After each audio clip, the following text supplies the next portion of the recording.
শাশুড়ি যাচ্ছিল, দেখতে পেলো বউ কাজ করছে, আর দেখতে পেলো বউয়ের গালে কয়েকটা লাল দাগ পড়েছে। বলল, বৌমা তোমার গালে কিসের দাগ পড়েছে? আমার ছেলে কি তোমাকে মারধর করেছে? আর তখন বউ বলল, না মা, মারিনি, এই দাগ এমনি পড়েছে, আর এই দাগটা এমনিতেই চলে যাবে।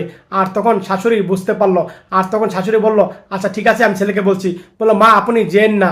আর তখন শাশুড়ি গেল, আর ছেলে মাকে দেখে বললো, মা তুমি এসেছো? একটা ছেলেকে থাপড় মারলো। বলল, বৌমাকে কেন মেরেছিস? আর ছেলে বলল, মা আমার মাথা গরম হয়ে গেছিল, তার জন্য মেরেছি। আর তখন বলল, কেন মেরেছিস? তুই কি খাবার বাইরে খেতে পারিস না? হোটেল কি বাইরে নেই?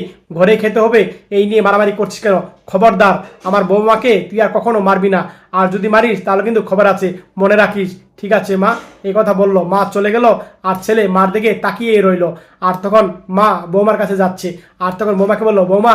আর বৌমা তাকালো, বললো, বৌমা আমার ছেলেকে বলে দিয়েছি আর তোমাকে মারবে না। আর তখন বৌমা বলল, মা কি দরকার ছিল? আমার তো কিছু হয়নি।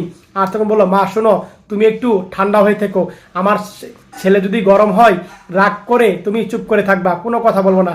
সত্যি ভাই, এ যুগে শাশুড়ি এরকম হয় না। খুব সুন্দর একটা শাশুড়ি পেয়েছে বৌমা। এই ভিডিওটা ভালো লাগলে মন থেকে শেয়ার করে দিবেন।